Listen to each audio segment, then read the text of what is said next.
এই কদিনে 25 লাখ টাকা? দেখুন, আপনার এই কদিনে যেটা চার্জ করছেন সেটা কিন্তু অস্বাভাবিক। একজন সাধারণ মধ্যবিত্ত ফ্যামিলির পক্ষে এতগুলো টাকা দেওয়া কি করে সম্ভব? সেটা তো আমাদের জানার কথা নয়। আপনারা সব জেনেই এখানে ভর্তি করেছেন।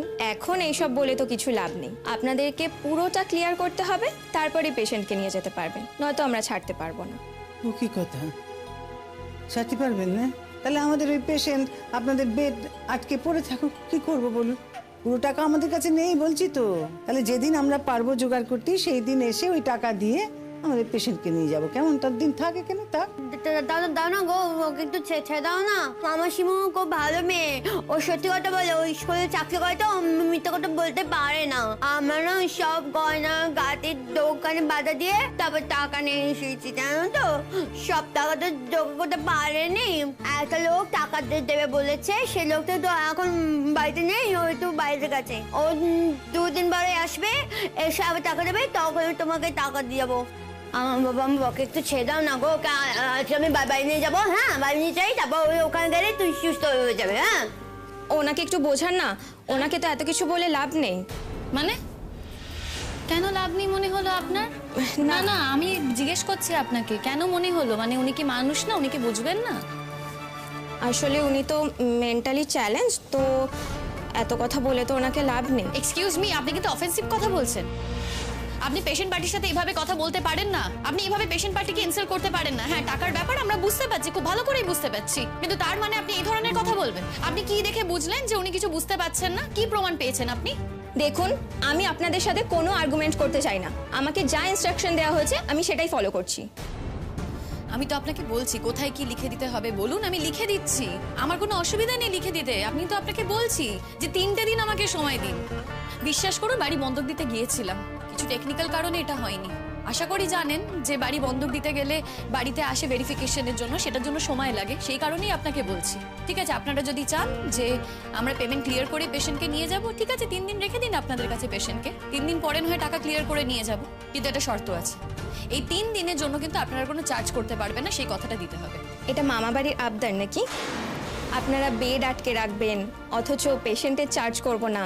এরকম কত পেশেন্ট এসে বেডের অভাবে ফিরে যাচ্ছে আপনি ভাবতে পারছেন? দেখুন, এটা আপনার সমস্যা। আপনি পেমেন্ট কিভাবে মেটাবেন সেটা আপনি জানেন। আমাদের হসপিটালের কি চার্জ না চার্জ সেটা তো জেনেই আপনি এসেছেন, নাকি ভর্তি করার আগে ভাবেননি যে পেশেন্টকে বাড়ি নিয়ে যাওয়ার সময় কিভাবে এত টাকা পেমেন্ট করবেন? আপনাদের কাছে তো এত টাকা নেই। দেখুন, আপনার কথা বুঝতে পারছি, কিন্তু আমাদের দিকটা একটু ভাবুন। মানুষ যখন বিপদে পড়ে না, তখন তার মাথা ঠিক থাকে না।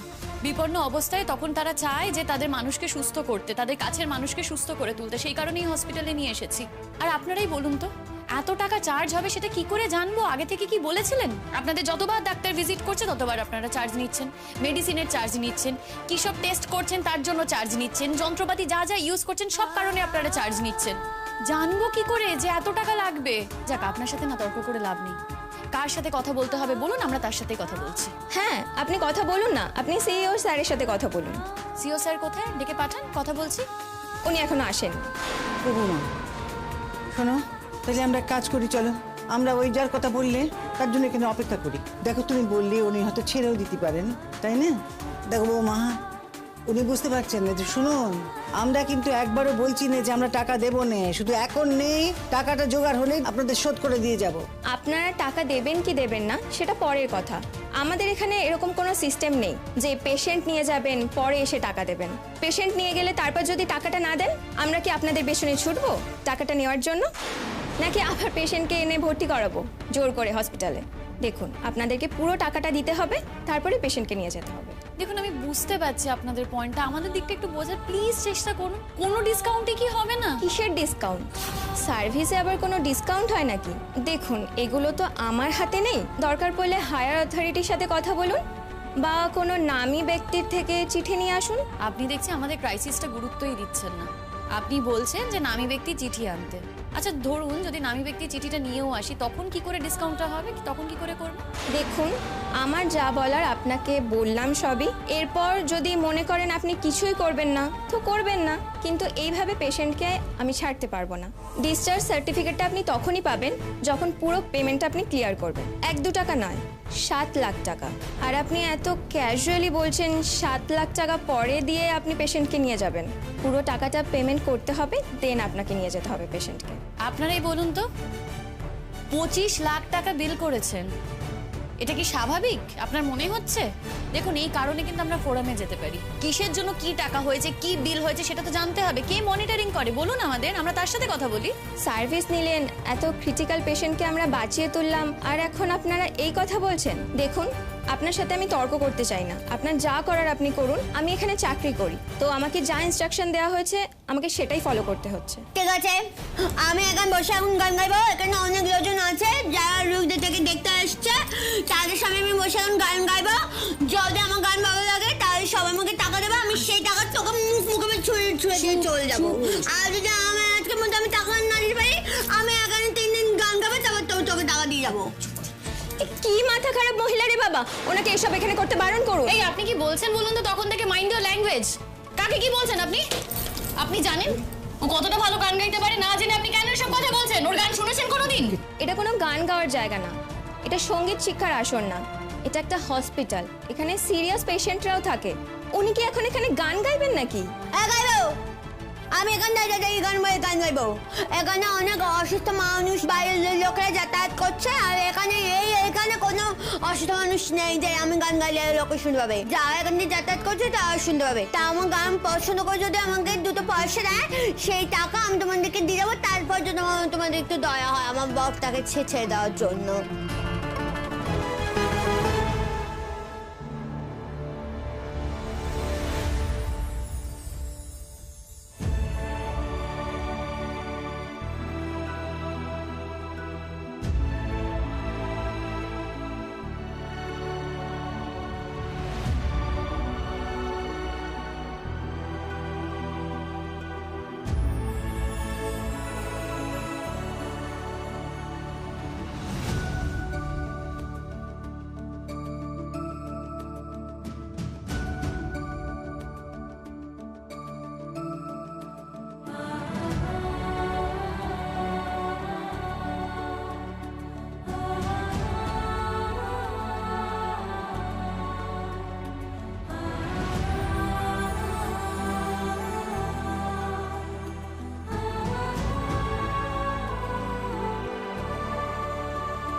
আমার স্বামী না খুব অসুস্থ, তো এখানে এতদিন ভর্তি ছিল, অনেক টাকা আমরা দিতে পারিনি। আমাদের তো অনেক সোনা গয়না সব দোকানে বন্ধ দিয়েছি, তারপরে আজকে সব টাকা নিয়ে এসেছি জানো তো।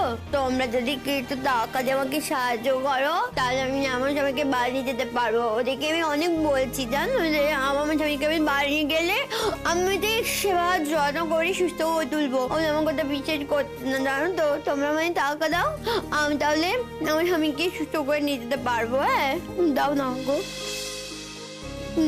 ধন্যবাদ ধন্যবাদ।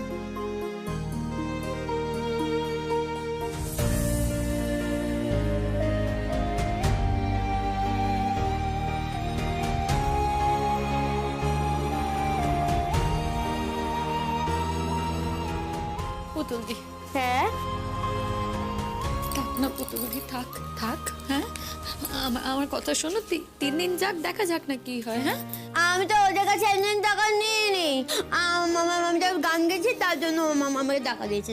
দেখ ব্রিলিয়েন্ট।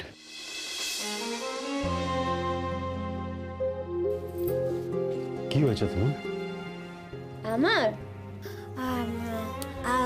আমার স্বামী তো খুব অসুস্থ, এই হাসপাতালে ভর্তি করা হচ্ছে। এখন আমার স্বামী অনেক একটু সুস্থ হচ্ছে এখন। হ্যাঁ কিন্তু অনেক টাকা তো হয়ে গেছে, অনেকটা টাকা আমাদের সীমা দিয়েছে, অনেক টাকা। হ্যাঁ আমার যত গয়না ছিল, মা গয়না, মা বুড়ি, সীমা গয়না সব আমি দিয়ে দিয়েছি। হ্যাঁ সব টাকা নিয়ে দিয়েছি। এখন কিছু টাকা মতো বাকি আছে, আমার স্যারকে না ওরা ছাড়ছে না, বলছে যে না ছাড় যাবে না টাকা না দিলে। আর সীমা বলছে যে 3 দিন বাদে এসে তারা টাকা দিয়ে যাবে, কিন্তু তাও কথা শুনছে না ওরা। বলছি, আমরা না সাধারণ মধ্যবিত্ত বাড়ির মানুষ, বুঝতেই তো পারছেন। বিপদে পড়েই হসপিটালে নিয়ে এসেছি। আমি সাধারণ স্কুলে চাকরি করি, আর ওর হাজবেন্ড সোশ্যাল ওয়ার্ক করে, স্পেশাল লেভেল চাইল্ডদের নিয়ে কাজ করে। দেশে বিদেশে ওনার অনেক নাম, কিন্তু বুঝতেই তো পারছেন এই অবস্থায় উনি যদি সুস্থ হয়ে বাড়ি ফেরেন তাহলে হয়তো কিছু একটা অ্যারেঞ্জ করতে পারবো। অনেকটাই টাকা দিয়েছি জানেন তো, শুধু 7 লাখ টাকা দিতে পারিনি। ব্যবস্থা করেছিলাম যে করেই হোক টাকা যাতে অ্যারেঞ্জ করতে পারি। আমি টাকা দিয়ে দেবো স্যার, 3 দিন, শুধু 3টে দিন সময় চেয়েছি। 3 দিনের মধ্যে ঠিক টাকা দিয়ে যাব। শুধু 3টে দিন সময় দিন না প্লিজ। তার জন্য যেখানে যা লিখে দিতে হয় আমাকে বলুন, আমি লিখে দেবো। একটু দাঁড়ান, আমি দেখছি। দেখি ফাইলটা দেখি। হ্যাঁ স্যার, কি কেসটা আছে।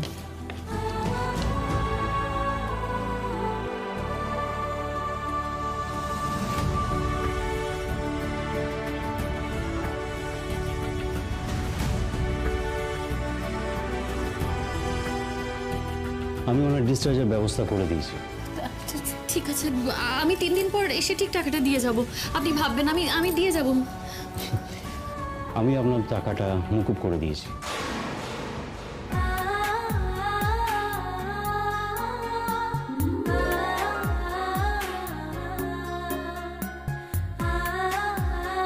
যার বাড়িতে এমন একটা ট্যালেন্ট থাকে, এত সুন্দর গান গায়, টাকার জন্য সে তার স্বামীকে বাড়ি নিয়ে যেতে পারবে না, এতটা অমানবিক আমরা নই। হ্যাঁ হাসপাতালে কিছু নিয়ম আছে, আবার কিছু ছাড়ও আছে। তুমি খুব সুন্দর গান গাও, আমি কিন্তু আবার আরেকদিন তোমার গান শুনবো। আপাতত এখন তুমি তোমার স্বামীকে বাড়ি নিয়ে যাও, ভালো করে যত্ন করো, করে সুস্থ করো। আমি জানি তুমি পারবে, নিশ্চয়ই পারবে। কি কি কি বললেন আপনি? দেখুন আমি ওর মা। আপনি আমার চেয়ে বয়সে অনেক ছোট। একটা সত্যি কথা বলি, আপনি যদি আমার চেয়ে বয়সে বড় হতেন না, আমি তাইলে আপনার পায়ে হাত দিয়ে পেন্নাম করতাম। এই বাবা, এসব কথা বলবেন না প্লিজ। কি হয় আপনার? বললাম যে আমার মেয়ে, আমি জানি ওর বুদ্ধি শুদ্ধি খুব একটা নেই, কিন্তু গান গায় ভালো। দেখুন না, ওই সব দরজায় দরজায় গান গেয়ে গেয়ে ওর স্বামীর জন্য টাকা জোগাড় করেছে। ওর যা ক্ষমতা ও তাই করেছে, কিন্তু তবু আপনি রত্ন গর্ভা। এরকম একটা মেয়েকে যে গর্ভে ধারণ করে, সে রত্ন গর্ভা ছাড়া আর কি হতে পারে বলুন? আপনি চিন্তা করবেন না, আপনি সুস্থ থাকুন, ভালো থাকুন। আর হ্যাঁ, আপনার নাম্বারটা আমাকে দিয়ে যাবেন, আর তোমার নাম্বারটাও কিন্তু আমার চাই।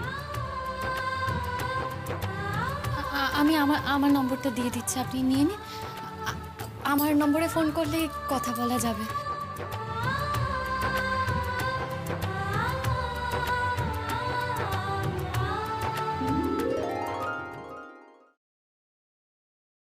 পেশেন্টকে তাড়াতাড়ি ডিসচার্জ করার ব্যবস্থা করো। হ্যাঁ স্যার, এক্ষুনি করছি। ওকে।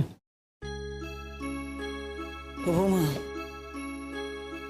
বুঝলে, সব তার দয়া, সব ঈশ্বরের দয়া গো। দেখো, ভগবানকে তো দেখা যায় না, কিন্তু ওই ঈশ্বর রূপী মানুষকে তো দেখা যায়। দেখলে তো ঈশ্বর কেমন মানুষ হয়ে এসে মানুষের পাশে দাঁড়ালেন, দেখলে? সত্যি মা, ভাবো তো, এক কথায় 7 লাখ টাকা উনি ছেড়ে দিলেন। আজকালকার দিন এরকম মানুষ পাওয়া যায় বলো তো?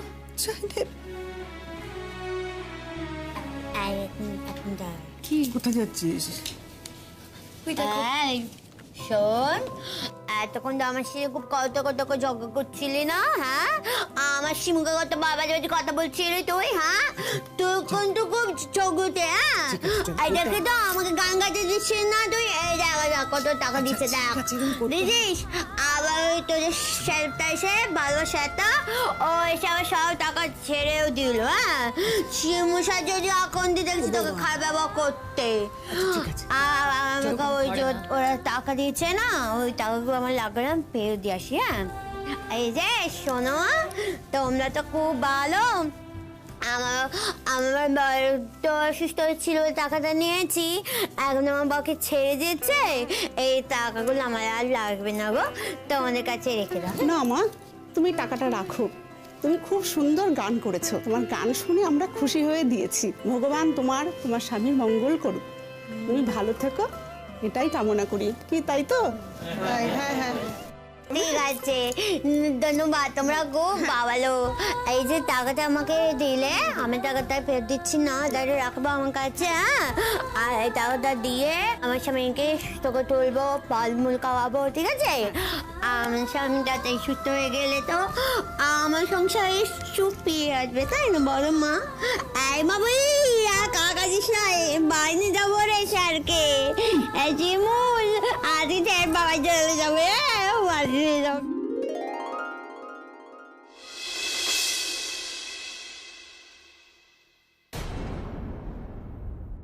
আস্তে আস্তে, একটু ধরো। হ্যাঁ, বসো বসো।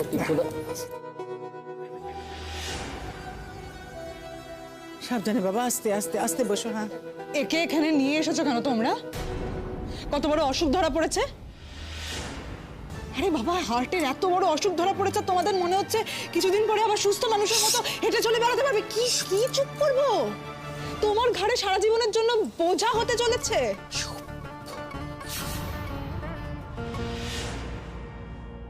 মা, নিজের ভালো পাগলেরাও বোঝে, তুমি বুঝতে পারছো না। সমস্ত সোনার গয়না বন্ধক দিয়ে এসছো, তোমাদের কি মনে হয় যে আমার কানে খবর আসে না? করতে বলেছি। আস্তে কথা বলো। তোমাকে আগের দিন কি বলেছিলাম শোনোনি না? কথাটা কানে ঢোকেনি? প্রতীক্ষা, যদি তুমি তীর্থদার সাথে এরকম করো, এই সংসারে কিন্তু তুমি টিকতে পারবে না, এই কথাটা আমি তোমায় বলে রাখলাম। আর তীর্থদা, আমি তোমাকে বলছি, তুমি কিন্তু এই অশান্তির মধ্যে একদম ঢুকো না। তীর্থদা, চলো উপরে, চলো তো, চলো। নিয়ে যাও উপরে। না না বৌমা, আমার একটা কথা মনে হচ্ছিল, বলছিলাম যে ওপরে ওটা আবার উপর থেকে নামা, শরীরটা খারাপ তো, নাকি আমাদের ওকে নিচের কোনো ঘরে রাখাটাই ভালো? না মা, তীর্থদা ওপরের ঘরেই থাকুক। এই মহিলাকে তুমি জানো না? নিচের ঘরে যখনই তীর্থদা থাকবে কিছু না কিছু অশান্তিও পাকাবে, সেটা না আমি সত্যিই চাই না। এইসব চিন্তান আমার এখন 6 দিনের জন্য থাকতে আসেনি কো, হ্যাঁ? আর যে গয়না মা বাবা দুঃখ দিয়েছে, সে গয়না ছাই দেবো আমরা। এই পুতুলি, তোমাকে তো কৈফিয়ত দিতে কে বলেছে? এত কথার উত্তর দিচ্ছ কেন তুমি? তোমাকে কে বলেছে ওর কথার উত্তর দিতে? কোনো দরকার নেই তো। শোন, এটা তোমার মায়ের গয়না, তোমার সমান অধিকার আছে। মায়ের গয়নার ওপর মেয়ের অধিকার থাকে। হ্যাঁ, গয়না বন্ধক দেওয়া হয়েছে, ছাড়ানোর ব্যবস্থা আমরা ঠিক করে নেব। আর তাছাড়া আমাদের দুজনের গয়না তো আছেই, আমরা ঠিক দেখে নেব। পুতুলদি, তীর্থদার মতো মানুষ তোমার স্বামী, তুমি তাকে চেনো না? হ্যাঁ, তুমি এসব কথা বললে তাকে তো অসম্মান করা হবে। আমি তোমাদের এত করে বললাম যে আমি বাড়ি চলে যাব। আরে কি কথা বলছো তুমি এগুলো তীর্থদা? হ্যাঁ, শিমুল তো ঠিকই করেছে, তোমাকে এখানে নিয়ে এসেছে। ওখানে তুমি যদি থাকতে বাড়িতে, কে তোমাকে দেখাশোনা করতে বলো তো? আমার দিদির পক্ষে এগুলো সম্ভব? তোমার দেখাশোনা দরকার। তুমি এখানে থাকলে আমার মা রয়েছে, মা ঠিক দেখাশোনা করতে পারবে। তাছাড়া শিমুলও তো রয়েছে। আমি যদি থাকি এখানে, তাহলে এই মহিলার এত সমস্যা কিসের জন্য হচ্ছে? আমি তো এনার সব সত্যি এখনো সবাইকে বলে দিইনি।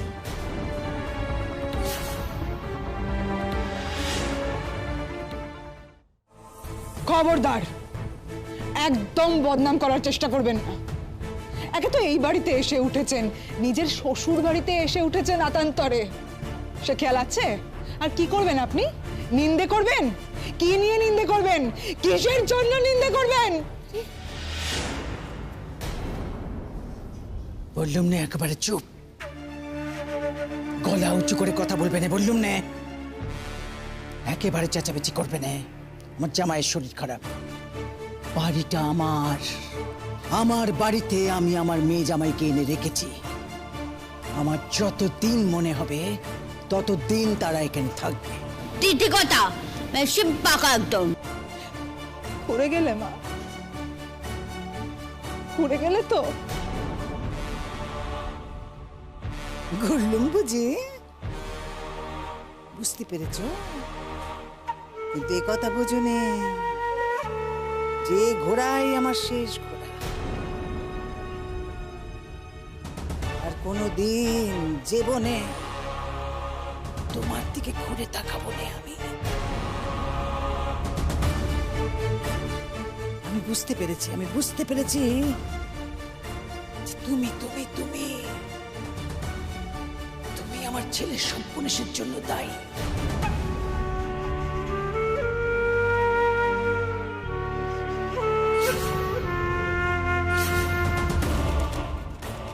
আর যেদিন বুঝতে পেরেছি সেই দিন থেকে আমি মনে করেছি তুমি আমার প্রতিপক্ষ।